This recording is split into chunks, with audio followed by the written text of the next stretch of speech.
নমস্কার বন্ধুরা, বুলবুলিতলা শিশুনিকেতন উচ্চ বিদ্যালয়ের ইউটিউব চ্যানেলে আপনাকে স্বাগত। বুলবুলিতলা শিশুনিকেতন উচ্চ বিদ্যালয়ের শিক্ষণমূলক ভিডিও পাওয়ার জন্য আমাদের স্কুলের চ্যানেলটিকে সাবস্ক্রাইব করুন এবং সমস্ত রকম আপডেট পাওয়ার জন্য সাবস্ক্রাইব বাটনের পাশে থাকা বেল আইকনটিতে ক্লিক করুন। সাথে সাথে আমাদের এই চ্যানেলটিকে লাইক ও শেয়ার করতে ভুলবেন না। Peace be upon you all. তোমাদের সকলের ওপর সৃষ্টিকর্তার শান্তি বর্ষণ হোক। তো আজকে আমি তোমাদের কাছে এসেছি চলতরিৎ নিয়ে। তো ক্লাস 10-এর 6 নম্বর চ্যাপ্টার হলো চলতরিৎ, কারেন্ট ইলেকট্রিসিটি।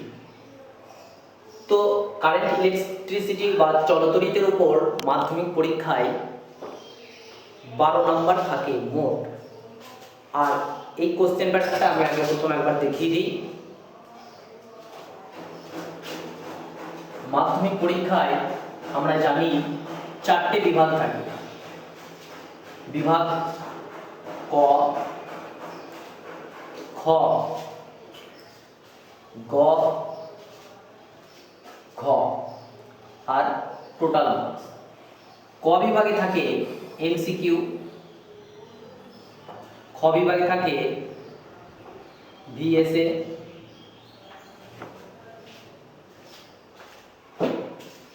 গ বিভাগে থাকে এসএ, এলএ অর্থাৎ MCQ very short answer type question, VSA,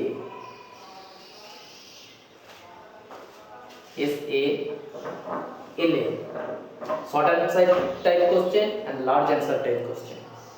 তো আমাদের এই চলতরিৎ থেকে এমসিকিউ 1 নম্বরের কোশ্চেন থাকে,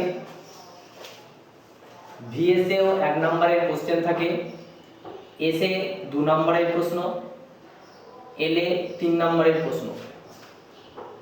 তো এমসিকিউ থাকে দুটো,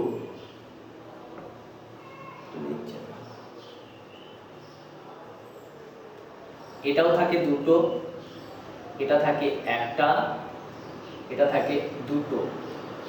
টোটাল এখান থেকে আছে 2 নাম্বার, এখান থেকে আছে 2 নাম্বার, এখান থেকে আছে 2 নাম্বার, এখান থেকে থাকে 6 নাম্বার। অর্থাৎ ক বিভাগ থেকে এমসিকিউ 2 নাম্বার পাবো, খ বিভাগ থেকে ভিএসএ 2 নাম্বার পাবো, গ বিভাগ থেকে এসএ 2 নাম্বার পাবো, আর ঘ বিভাগ থেকে আমরা 3 নাম্বারের দুটো থাকবে, তার মধ্যে থেকে একটাই অড থাকবে, একটাই অড থাকবে যেটা গাণিতিক সমস্যার উপর প্রশ্ন দেওয়া থাকে, আর বাকিগুলোই অড থাকে না। তো টোটাল 6 2 8 2 10 আর 2 12, এই টোটাল 12 নাম্বার আমরা চলতরিৎ থেকে পাবো। আর চলতরিৎটা ক্লাস 10-এর এই 6 নম্বর চ্যাপ্টারটা অপেক্ষাকৃত একটু বড়, যে কারণে সবচেয়ে বেশি নাম্বার 12 এই চ্যাপ্টার থেকেই আসে। আর একটা চ্যাপ্টার আছে যেটা আলো, যেখান থেকে 12 নম্বর আমরা পাই। তো এখন আমরা ইন্ট্রোডাকশন করি তড়িৎ সম্বন্ধে। তড়িৎ সম্বন্ধে আমাদের বুঝতে হলে বাস্তব অভিজ্ঞতাটা নিয়ে তো প্রথমেই বলতে হয় যে আমাদের বাড়িতে যে ইলেকট্রিক লাইট, ফ্যান চলছে, এটা তো চলতরিৎই। তাহলে কথাটা যখন চলতরিৎ এসেছে, এটা থেকে এমনি বোঝা যাচ্ছে যেন স্থির তড়িৎ বলে কিছু একটা আছে, তবেই চলতরিৎ নামটা এসেছে। তো এটা আমরা এর আগে শিখেছি, স্থির তড়িৎ অবশ্যই শিখেছি। সেখানে আমরা দুটো জিনিসকে ঘষলে তাদের মধ্যে আকর্ষণ হয়, আর এটা স্থির তড়িতের কারণেই হয়। ঠিক এখান থেকেই তড়িতের উৎপত্তি। অ্যাম্বারকে ঘর্ষণের ফলে যে তড়িৎ উৎপন্ন হয় এবং আকর্ষণ হয়, সেটা আজ থেকে প্রায় 2600 বছর আগে বিজ্ঞানীরা পর্যবেক্ষণ করেছিলেন। আর তখন থেকে ইলেকট্রিসিটি শব্দটার ব্যবহার। এই ইলেকট্রিসিটি বা তড়িৎকে 2 ধরনের ভাগ করা হয়, একটা স্থির তড়িৎ আর একটা চলতরিৎ। স্থির তড়িৎ কোন একটা বস্তুর মধ্যে উৎপন্ন হয়ে তার মধ্যেই সীমাবদ্ধ থাকে, তাই তার নাম স্থির তড়িৎ, স্ট্যাটিক ইলেকট্রিসিটি। আর চলতরিৎ কোন একটা বস্তুর মধ্যে উৎপন্ন হয়ে একটা প্রবাহীর মাধ্যমে সুপরিবাহী কোনো পদার্থের মাধ্যমে নিরবিচ্ছিন্নভাবে প্রবাহিত হতে থাকে, তাই এর নাম চলতড়িৎ, কারেন্ট, ইলেকট্রিসিটি। তো আমরা আবার এখানে একটা কিছু দেখাই।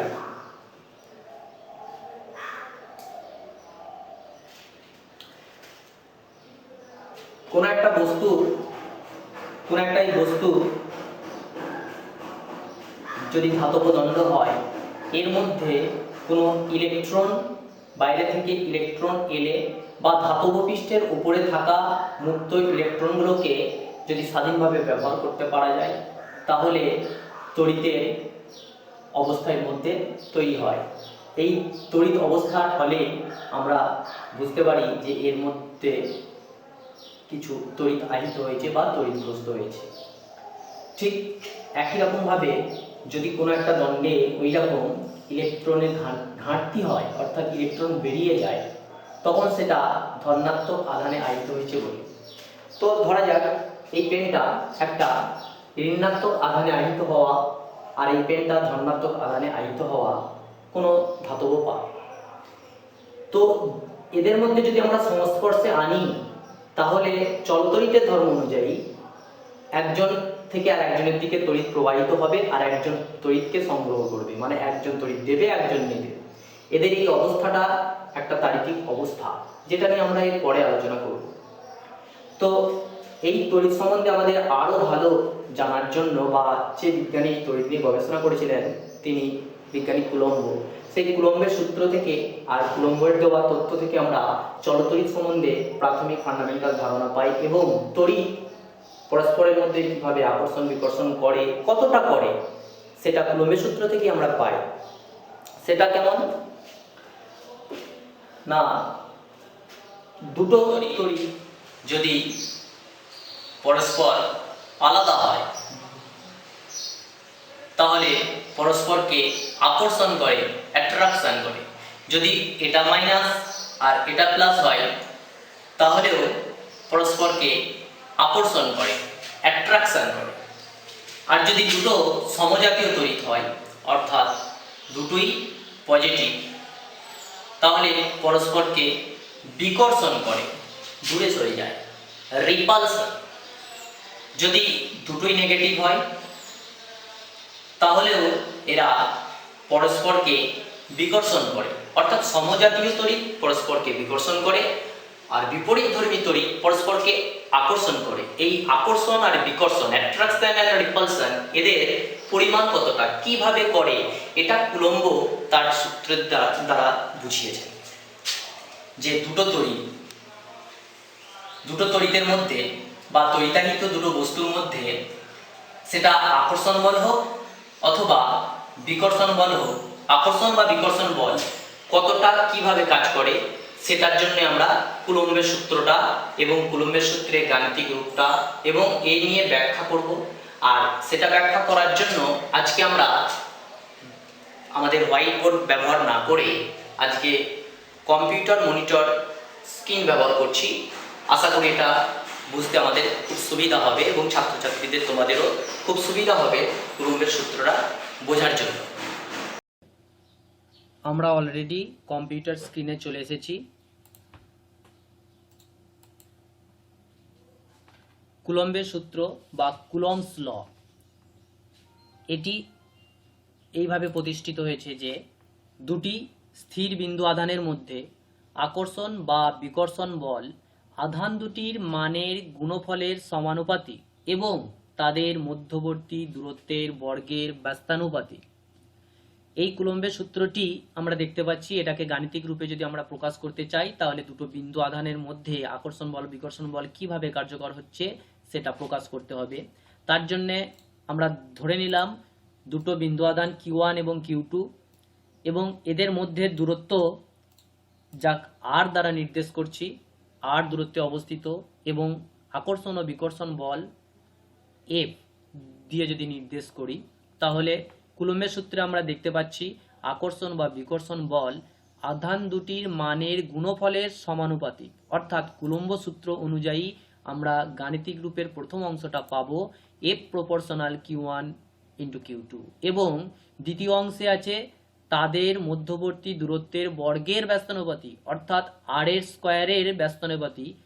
তাই দ্বিতীয় অংশের আমরা গাণিতিক রূপটা পাচ্ছি F প্রপোর্শনাল 1/R স্কোয়ার। এখন F প্রপোর্শনাল Q1 Q2 এবং F প্রপোর্শনাল 1/R স্কোয়ার এই দুটোকে যৌগিক ভেদের উপপাদ্য প্রয়োগ করে আমরা লিখতে পারি F proportional Q1 Q2/R square.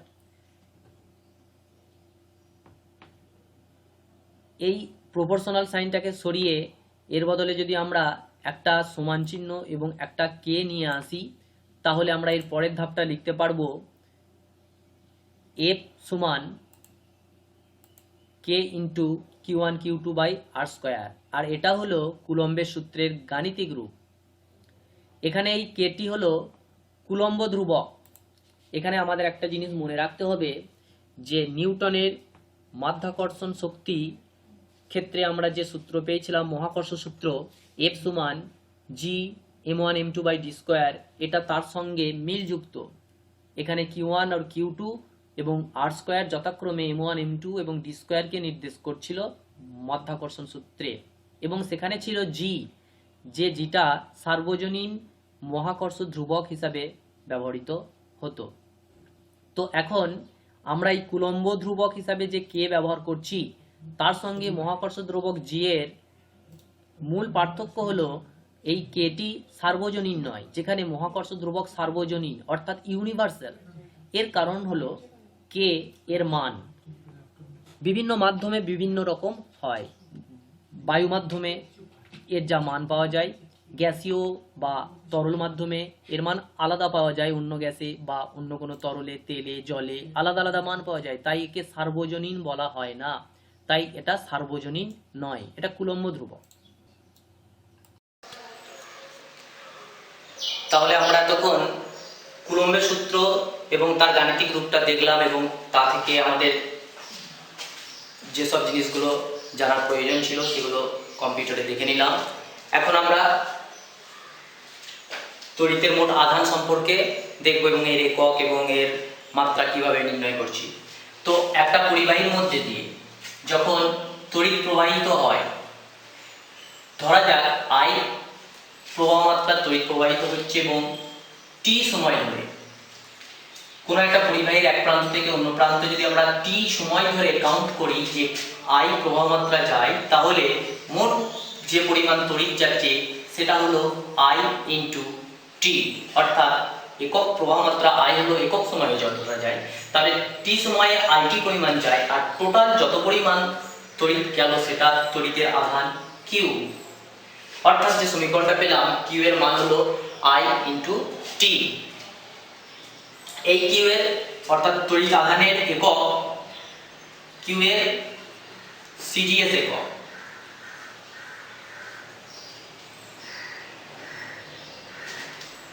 Q এর SI একক। CGS একক হলো ESU, SI একক হলো কুলম্ব। C ক্যাপিটাল C দিয়ে ডিনোট করা হয়, এটাকে স্ট্যাট কুলম্ব ব্যবহার করা হয়।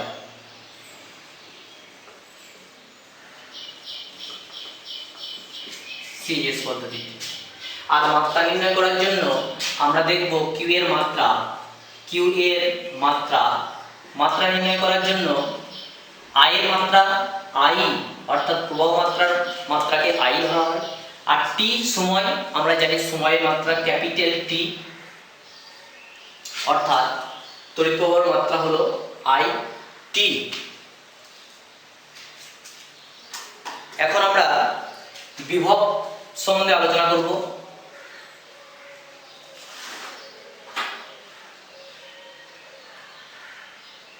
বিভব কি জিনিস সেটা বোঝানোর জন্য আমি একটা পেন দুটোর সাহায্য নিচ্ছি। একটা ঋণাত্মক তড়িতে আহিত আর একটা ধনাত্মক তড়িতে আহিত কোনো পরিবাহী।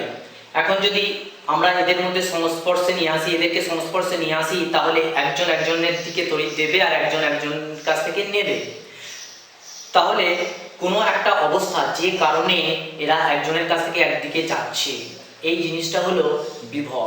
অর্থাৎ আমরা সংজ্ঞাটা এইভাবে বলতে পারবো যে বিভব হলো একটা তড়িৎ অবস্থা, কোনো পরিবাহী তড়িৎ অবস্থা, যা থেকে বোঝা যায় ওই পরিবাহীটা সংস্পর্শে আসার পর অন্য একজনকে তড়িৎ দেবে অথবা অন্য একজন থেকে তড়িৎ নেবে। আর এটা আমরা তুলনা করতে পারি ঠিক আমাদের বাস্তবে জলের সমচিত্তশীলতা ধর্মের সঙ্গে, যেখানে আমরা জলের উচ্চতার উপর নির্ভর করে জলের স্রোত প্রবাহিত হয়। অর্থাৎ যদি জল কোনো জায়গায় উচ্চ থাকে সেখান থেকে নিম্নর দিকে জল প্রবাহিত হয়।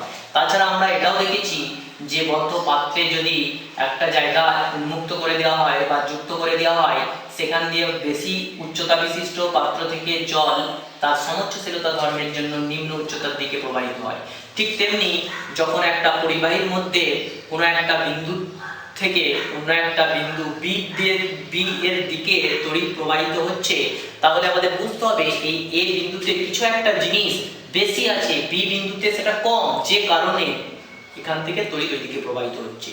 এখানে যেমন উচ্চতা, এখানে সেই জিনিসটাকে আমরা বলি বিভব, ভি এ অর্থাৎ এ বিন্দুর বিভব, আর বি বিন্দুর বিভব হলো ভি বি।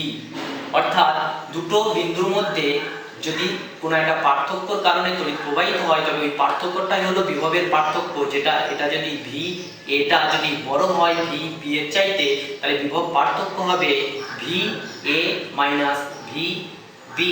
তাহলে সংজ্ঞাটা আমরা এরকম ভাবে বলবো যে তড়িতাহিত দুটো বস্তুর মধ্যে যে ধর্মের জন্য একটা বস্তু থেকে অন্য বস্তুতে তড়িৎ প্রবাহিত হয়, সেই ধর্মটা, সেই তড়িতের অবস্থাটাই হলো বিভবের পার্থক্য।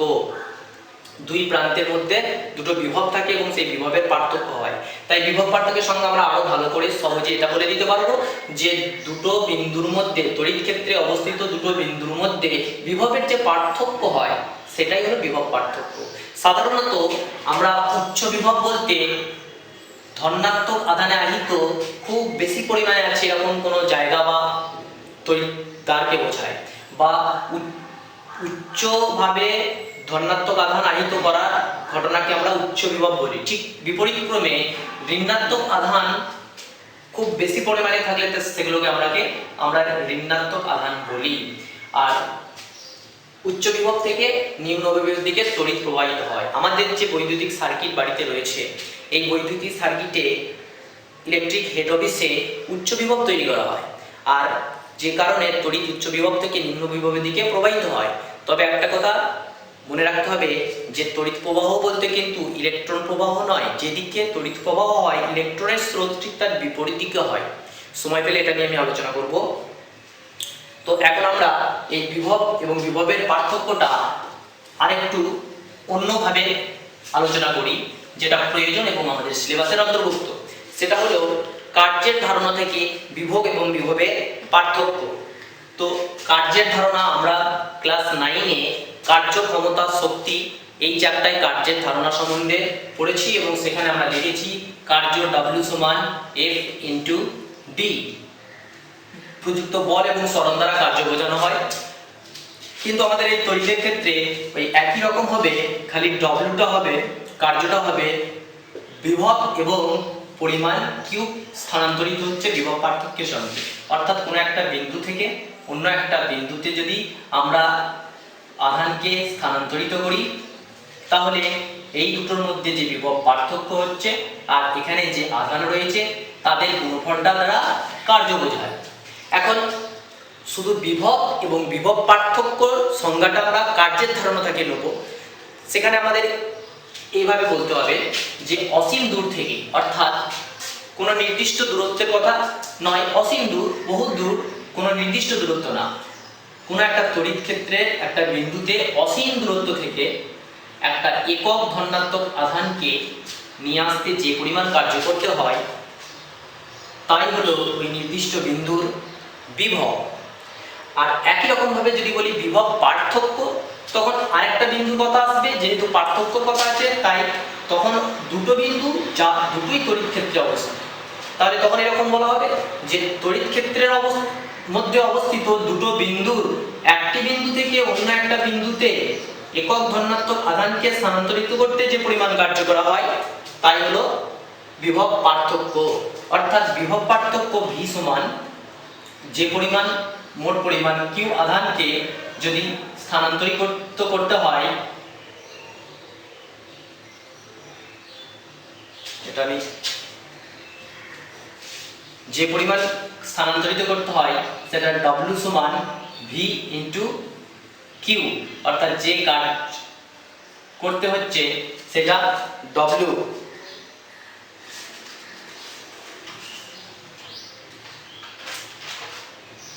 এখন যদি আমরা এই সমীকরণ থেকে W সমান V ইন্টু কিউ এই সমীকরণকে V কে W আর Q এর আকারে প্রকাশ করি তাহলে V সমান W বাই কিউ হয়, অর্থাৎ বিভবের পার্থক্য হয় কৃতকার্য বাই আধান, কৃতকার্য বাই আধান। এটা থেকে আমরা বিভবের আর একটা রূপ পেতে পারি, মাঝে মাঝে এমসিকিউ কোশ্চেনে থাকে, সেটা হলো কৃতকার্য যার একক জুল আর আধান যার একক কুলম্ব। অনেক সময় এরকম প্রশ্ন হয় যে জুল বাই কুলম্ব কোন একককে বা কোন রাশিকে নির্দেশ করে, জুল বাই কুলম্ব কোন রাশিকে নির্দেশ করে, বিভব বা বিভব পার্থক্যকে নির্দেশ করে। এমসিকিউ মাল্টিপল চয়েস কোশ্চেনে এই ধরনের প্রশ্ন হয়ে থাকে। আর এখান থেকে আমরা যেটা পাবো মাত্রা, এই ভি এর মাত্রা নির্ণয় করতে পারবো, কারণ কৃতকার্যের মাত্রা তো আমরা জানি m l square t to the power -2, আর আধানের মাত্রা আমরা একটু আগেই দেখেছি যে it। তাহলে এটা সূচকের ক্যালকুলেশন করলে আমরা পাচ্ছি m আইটা m l square i two the power -1 t to the power -2।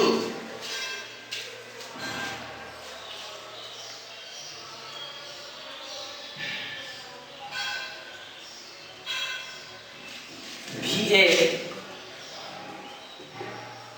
CGS একক, VA CGS একক স্ট্যাট কুলম্ব।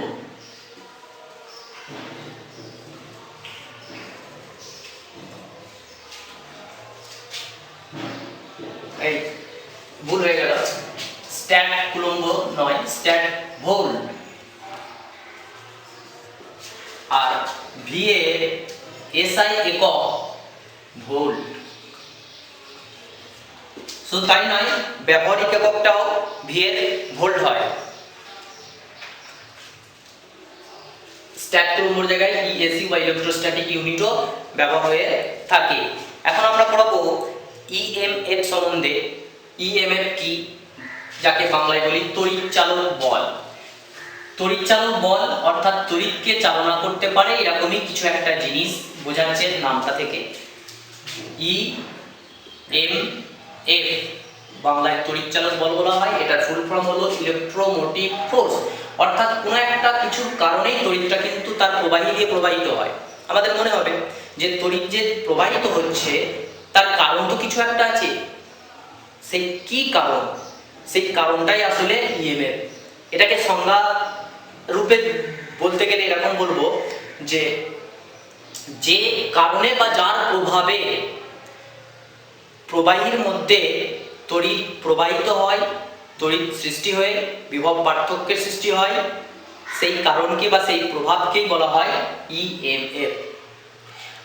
গুছিয়ে নিয়ে আমি এরকম বলতে পারি যে যে প্রভাবে বা যার কারণে তড়িৎ শক্তি উৎপন্ন হয়ে বিভব পার্থক্যের সৃষ্টি হয়ে তড়িৎ প্রবাহ সৃষ্টি হয়, সেই কারণকে বা সেই প্রভাবকেই বলা হয় EMF বা ইলেকট্রোমোটিভ ফোর্স বা তড়িৎচালক বল। এই তড়িৎচালক বলের কিন্তু একক আর বিভব পার্থক্যের একক একই। তড়িৎচালক বলটা কোনো রাসায়নিক শক্তি হতে পারে, যান্ত্রিক শক্তি হতে পারে, যেমন ডায়নামোর ক্ষেত্রে যান্ত্রিক শক্তির মাধ্যমে তড়িৎ শক্তি উৎপন্ন হয়, এখানে যান্ত্রিক শক্তি হলো তড়িৎচালক বল। তড়িৎ বিশ্লেষণের ক্ষেত্রে রাসায়নিক শক্তি থেকে তড়িৎ শক্তি উৎপন্ন হয়, তার এখানে রাসায়নিক শক্তি তার তড়িৎচালক বল। এই তড়িৎচালক বল সম্বন্ধে আর একটু ভালো বোঝাতে গেলে আমাকে একটা কোষ কোষ অর্থাৎ যেটা আমরা সাধারণ ব্যাটারি সেল ইংরেজিতে বলা হয় ব্যাটারি, এটা একটা কোষ। আর এটা আমরা ক্লাস 7-এ পড়েছিলাম। আমাদের ক্লাস 7-এর 1 নম্বর চ্যাপ্টার 4 নম্বর উপ অধ্যায়ে তড়িৎ বলে একটা চ্যাপ্টার ছিল, সেখানে তড়িৎ বর্তনী, কোষ, সেল বিভিন্ন রকম নিয়ে ধারণা ছিল, সেখানে আমরা পড়েছিলাম। সেলের গায়ে লেখা থাকে যে ইএমএফ হলো 1.5 ভোল্ট, তড়িৎচালন বল 1.5। তো এই কথার অর্থ কি না, এই তড়িৎ কোষের একটা তড়িৎদ্বার থেকে অন্য একটা তড়িৎদ্বারে একক ধনাত্মক আধানকে নিয়ে যেতে 1.5 জুল কাজ করতে হয়। এক কুলম্ব তড়িৎ আধানকে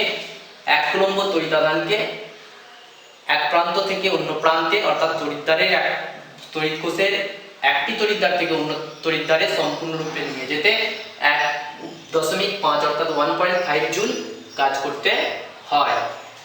এই ইএমএফ এর সঙ্গে বিভবের কিছু পার্থক্য আছে, যদিও মিল আছে। তো এই পার্থক্যটাও আমাদের জানতে হবে যে ইএমএফ এর সঙ্গে বিভব পার্থক্যের কি পার্থক্য। ইএমএফ আর বিভব পার্থক্যের মধ্যে মোটামুটি আমরা এরকম পার্থক্য যদি কোনো সময় পড়ে বা যে কোনো পার্থক্যের জন্য 1 নম্বরে তো আমরা ডেফিনিশনটা লিখতেই পারি, যেহেতু এই ডেফিনিশন জানি আমরা দিয়ে দেবো 1 নম্বরের সংজ্ঞাটা। 2 নম্বরে আমরা বলতে পারবো যে ইএমএফ হলো বিভবের কারণ, অর্থাৎ ইএমএফ এর জন্যই বিভব তৈরি হয়, আর বিভব পার্থক্য হলো ইএমএফ এর ফল। 3 নম্বরে আমরা এটা বলতে পারবো যে ইএমএফ সর্বদা বিভবের চাইতে বেশি হয়, যেখানে বিভব সর্বদা ইএমএফ এর চাইতে কম হয়, ইত্যাদি আরো আছে।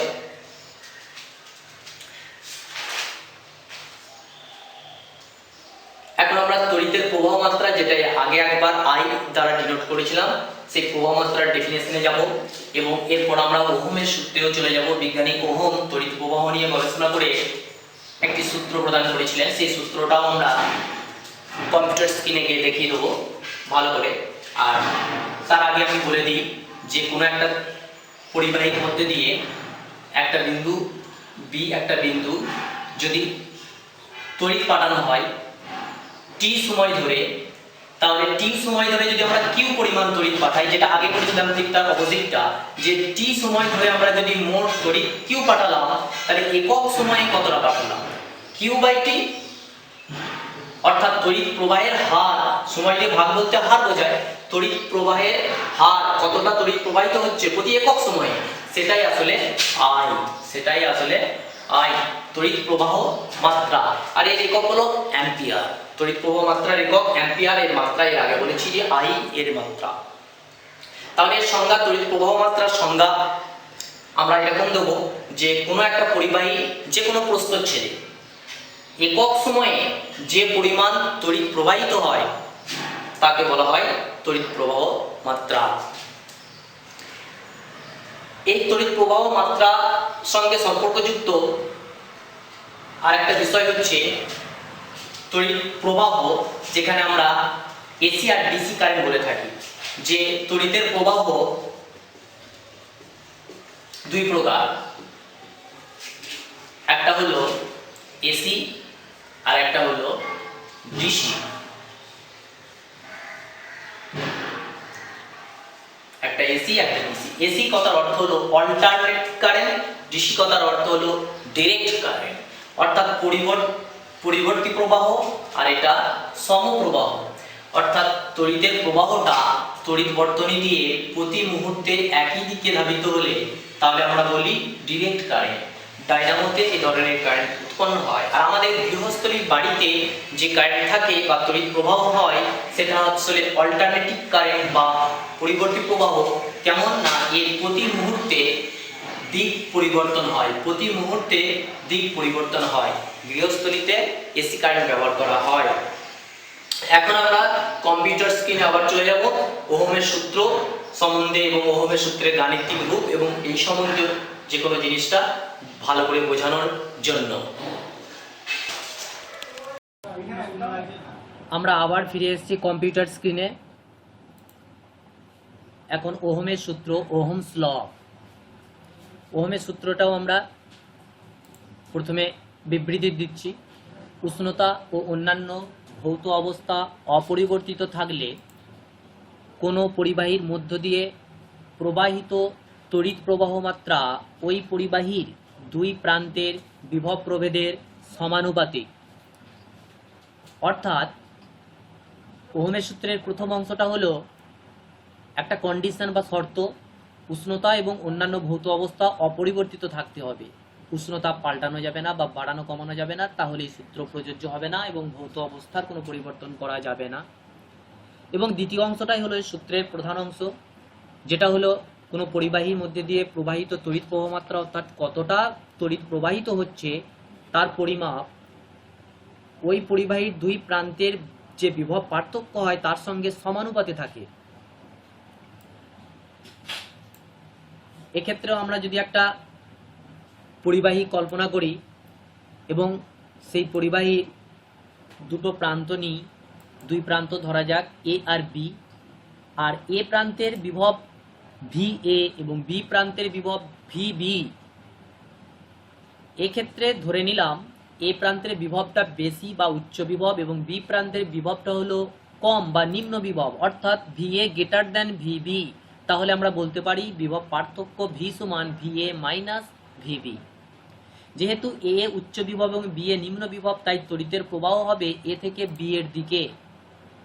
আর এই তড়িৎ প্রবাহকে আমরা আই অক্ষর দ্বারা যদি সূচিত করি তাহলে ওহমের সূত্র অনুযায়ী আমরা পাবো ভি সমানুপাতি আই। এখানেও আমরা প্রপোর্শনাল সাইনটাকে যদি তুলে দিই এবং তার পরিবর্তে একটা সমান চিহ্ন নিয়ে এসে একটা ধ্রুবক বসাই, তাহলে ভি সমান ধ্রুবক ইন্টু আই, অর্থাৎ ধ্রুবকটা কে যে কোনো কনস্ট্যান্ট হতে পারে। কিন্তু আমরা এখানে আর কে ধ্রুবক হিসাবে ব্যবহার করব, তার কারণ আর রোধ হিসাবে পরিচিত এবং এটা তড়িতে খুব গুরুত্বপূর্ণ জিনিস তড়িৎ চ্যাপ্টায়। তাই আমরা একটা যে কোনো ধ্রুবক এনে পরে আবার আর দ্বারা রিপ্লেস করতে পারি, অথবা আমরা সরাসরি আরেও নিয়ে আসতে পারি। তাই আমি এখানে সমান দিয়ে আর এ নিয়ে চলে এলাম, অর্থাৎ ভি সমান আর ইন্টু আই। এটা হলো ওহমের সূত্রের গাণিতিক রূপ, যেখানে আমরা বিভব পার্থক্য, রোধ এবং প্রবাহ মাত্রার মধ্যে সম্পর্কটাও পাই। এখন যদি আমরা আর কে প্রকাশ করি ভি এবং আই এর মাধ্যমে, তাহলে আমরা দেখতে পাচ্ছি সেটা আর সমান ভি বাই আই। অর্থাৎ রোধের সংজ্ঞা হিসাবে আমরা বলতে পারি কোনো পরিবাহীর দুই প্রান্তের বিভব পার্থক্য এবং ওই পরিবাহীর মধ্যে দিয়ে প্রবাহিত তড়িৎ প্রবাহের অনুপাতই হলো পরিবাহীর রোধ। অর্থাৎ বিভব পার্থক্য এবং তড়িৎ প্রবাহ মাত্রার অনুপাতকে আমরা রোধ বলছি। এখানে আমরা আরো একটা কথা বলতে পারি যে রোধ আসলে পরিবাহীর এমন একটা ধর্ম যা ওই পরিবাহীকে তড়িৎ প্রবাহে বাধা দান করে। অর্থাৎ কোনো পরিবাহীর রোধ যত বেশি হবে তার তড়িৎ প্রবাহের হার কমে যাবে, আর রোধ যত কম হবে তড়িৎ প্রবাহের হার বেশি হবে। তাই আমরা রোধের সংজ্ঞা এভাবেও বলতে পারি যে কোনো পরিবাহীর যে ধর্মের জন্য তড়িৎ প্রবাহকে বাধা দান করা, সেই ধর্মকে বলা হয় রোধ। এই রোধের সিজিএস একক হলো স্ট্যাট ওহম এবং এসআই একক ওহম। বিজ্ঞানী ওহমের স্মরণার্থে স্মরণ করার জন্য এই ওহম এককটা ব্যবহার করা হয়। আর এর চিহ্নটা এখানে দিয়ে দেওয়া হয়েছে কারণ এটা একটা বিশেষ চিহ্নযুক্ত, আমরা এর আগে এই চিহ্নটা ব্যবহার করিনি, তাই এই চিহ্নটা আমরা মনে রাখবো যে ওহম চিহ্ন, এটা হলো ওহমের চিহ্ন। এখন আমরা এই রোধকে যদি অনন্যক করি অর্থাৎ 1/r করি, তাহলে এই 1/rটাকে বলা হবে পরিবাহিতা। It is call in English conductance. অর্থাৎ কোনো পরিবাহীর মধ্যে কন্ডাক্টেন্স বলতে আমরা রোধের অনন্যককে বুঝি, রেসিপ্রোকাল অফ রেজিস্ট্যান্স। এই রোধের অনন্যকের এককটা মো, এসআই একক মো। অর্থাৎ এই চিহ্নটা ঠিক উল্টো, এই মো চিহ্নটাকে যদি আমরা উল্টে দিই, উপর দিকটা নিচে এবং নিচে দিকটা উপরে দিই, তাহলে আমরা পেয়ে যাব যে চিহ্নটা সেটা মো এর চিহ্ন। আর একটা কথা এখানে উল্লেখ করতে হবে যে ওহমের সূত্র মেনে চলে এরকম পরিবাহীগুলো, অর্থাৎ বেশিরভাগ ধাতুই ওহমের সূত্র মেনে চলে, আর এই ধরনের পরিবাহীগুলোকে ওহমীয় পরিবাহী বলা হয়। আর যেসব জিনিস ওহমের সূত্র মেনে চলে না তাদেরকে অওহমীয় পরিবাহী বলে। আর ওহমের সূত্রে যদি আমরা একটা গ্রাফ করি তাহলে সেই গ্রাফটা আমরা মূল বিন্দুগামী পাবো, যেখানে উলম্ব অক্ষ বা ওয়াই অক্ষকে আই দ্বারা নির্দেশ করব এবং ভি কে নির্দেশ করব এক্স অক্ষ বরাবর, অর্থাৎ আই ভার্সেস ভি। এর লেখচিত্রটা হবে মূল বিন্দুগামী একটি সরল রেখা।